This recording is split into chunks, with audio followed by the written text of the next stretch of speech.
CM Mohan Yadav को 13 सितंबर को 9 महीने पूरे हो गए। बीजेपी ने सीएम मोहन यादव के कार्यकाल की तुलना 15 महीने की कमलनाथ सरकार से करते हुए इसे बेहतर बताया, जिसके बाद कांग्रेस बीजेपी पर हमलावर हो गई है। रिपोर्ट देखिए।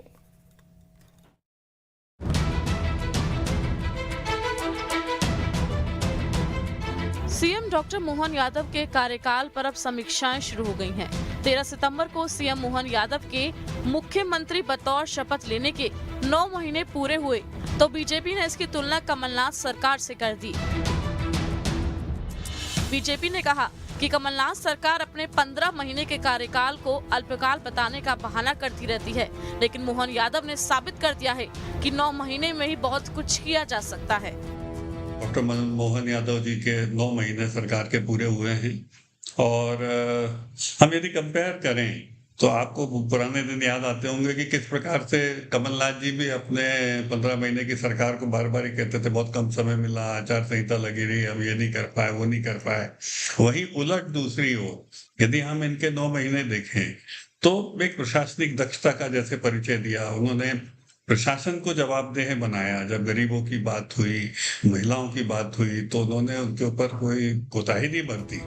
राजनीतिक विश्लेषकों के मुताबिक मोहन यादव के सामने खुद को साबित करने की चुनौती थी। मध्य प्रदेश जैसे बड़े स्टेट में मुख्यमंत्री को साबित करना बड़ी चुनौती होती है, लेकिन जिस तरह का काम मोहन यादव ने किया है उससे उनकी अलग छवि बनी है।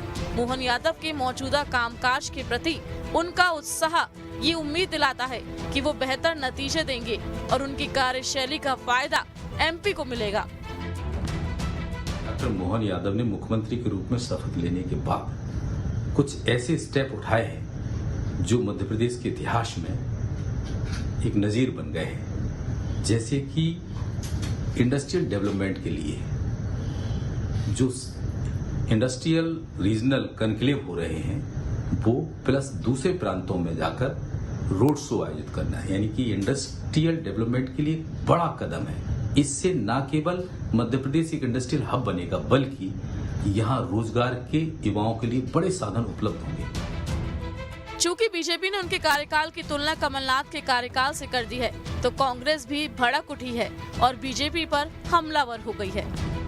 जैसा मैंने कल भी कहा था, 9 महीने मोहन भैया की सरकार के हो गए। 9 महीने में शादी होने के बाद किसी भी संतान की उत्पत्ति हो सकती है। इनके घोषणा पत्र की उत्पत्ति नहीं, इनमें एक शब्द भी, एक अक्षर भी नहीं। मोहन भैया ने विधानसभा में कहा था कि मेरी ये रामायण और गीता जैसा वचन पत्र एक पूरा करूँ।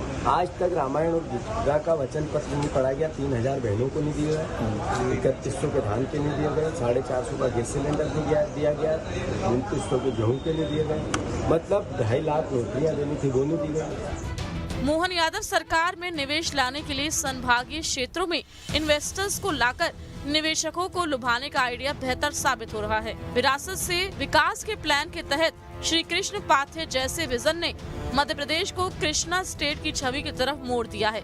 यही नहीं, सनातनी संस्कृति के लिए कदम उठाया जाना, सुबह से शाम तक लोगों के बीच रहने के साथ मंत्रालयों सीएम हाउस में जुटे रहकर उन्होंने जन नेता और प्रशासक के बीच बैलेंस बनाकर खुद को साबित करने में कामयाबी हासिल की है। हालांकि कामकाज की तुलना के लिए 9 महीने का वक्त काफी कम होता है, लेकिन मोहन यादव के कामकाज के तरीके से बीजेपी के अंदर ही उनके कार्यकाल की समीक्षा होने लगी है। Team news state.